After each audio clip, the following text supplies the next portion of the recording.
and breathing in the toxic air. I mean, what are we supposed to do? Right. And what about, talk about breathing, what about lack of breathing? Right. How many people don't, They're anxious and it's short breath. Yeah, exactly. They breathe with the top 20 or 30% of their lung capacity, but they're missing 50, 60, 70%. They're not getting all that oxygen into their blood and into their cells and tissues, which is a very important part of healing, or proper posture, or proper amount of sleep, or fresh water, fresh air. What about stretching? Something as basic as stretching our tight bodies. And, what about harmony? What about the ability to relax and let go and de-stress? Or what about sunshine?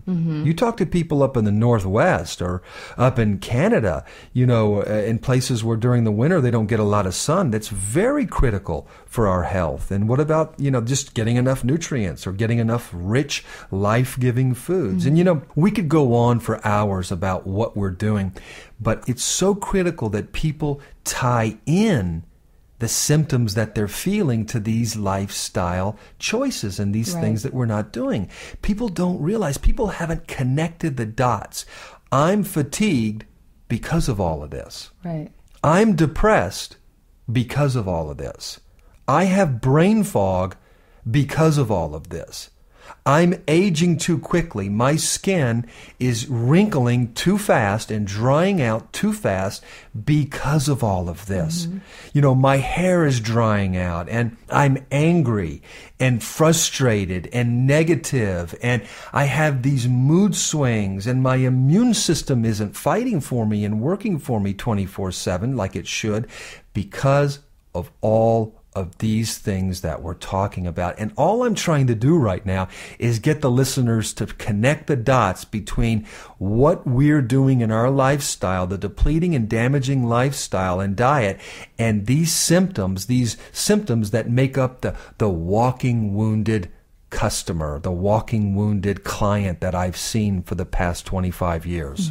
All right, Dr. Lindsay. Well, let's talk about carbs. Everyone is hooked on carbs, and there's so many confusing opinions out there. Can you tell us a little bit about that? Well, yeah. I mean, we're a carbohydrate nation, whether it's, sugar, whether it's simple carbohydrates, or whether it's the pastas and the breads and all the Twinkies and ho-hos and ding-dongs, which are the other different types of carbs. We are craving carbohydrates, and what people don't realize, they think, carbs are going to turn to sugar, and sugar's going to turn to fat, and then the fat's going to end up on my hips. Well, that's true.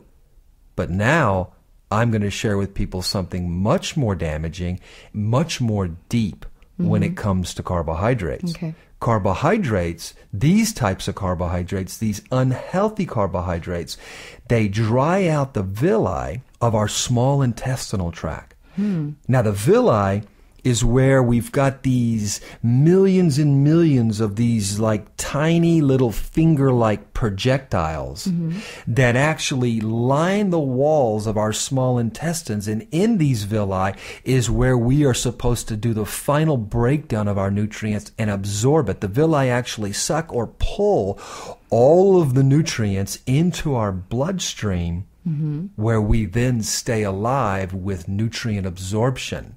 See, when we eat a carrot, we think, the beta-carotene is just going to get to my blood, but we never realize it must be through the small and broken down, and absorbed. Now, here's what happens. When we eat all this bread and all these carbohydrates and all this sugar, it dries out these millions of little finger-like projectiles that are called villi. When it dries them out, they start to break off.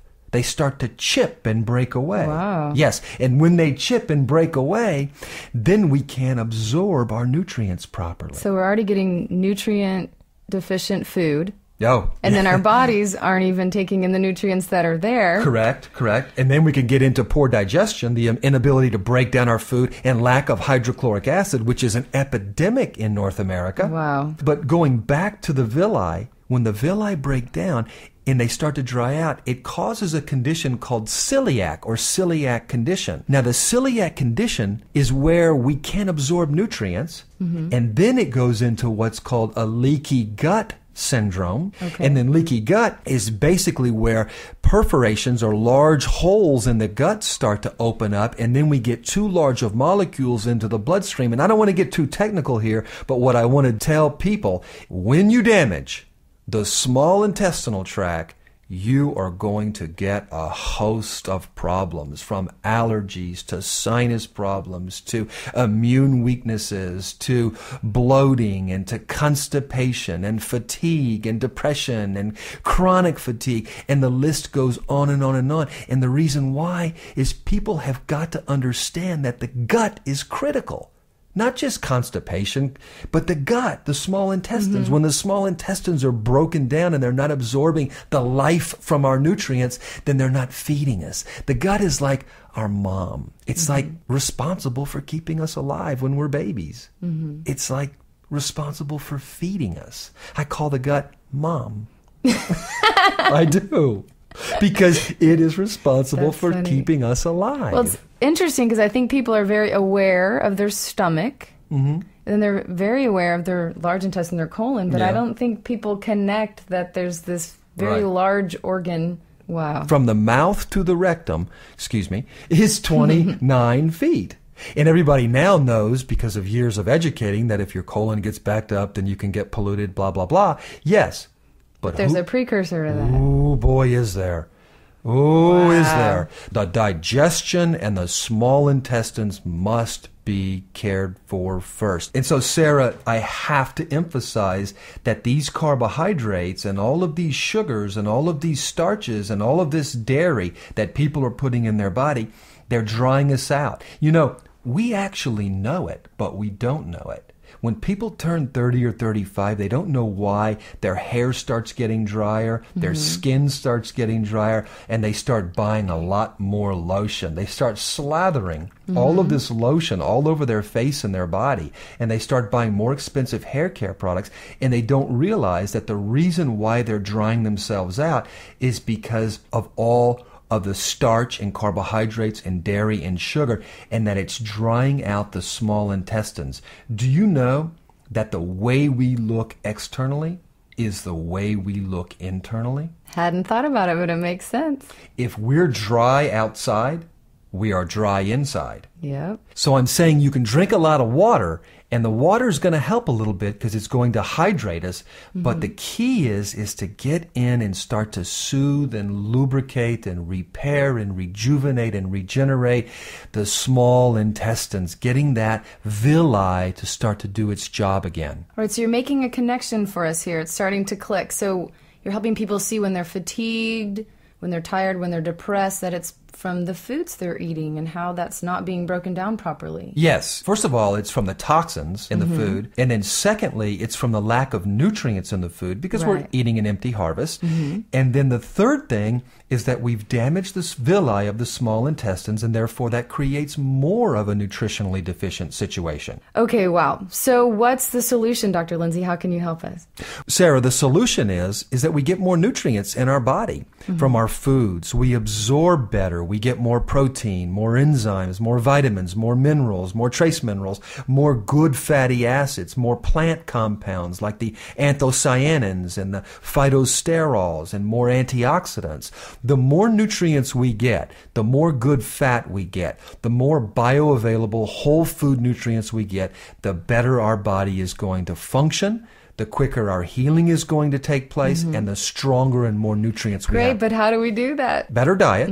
I take the Acai 100, Okay. a good liquid multivitamin, and if we're toxic, a good internal cleansing product, and a good digestive enzyme. Those 4 or 5 supplements will have a positive effect on 95% of the population. Acai 100, Dr. Lindsay, what is that? The acai berry is a small little purple berry that is indigenous to the actual rainforest in Brazil. Okay.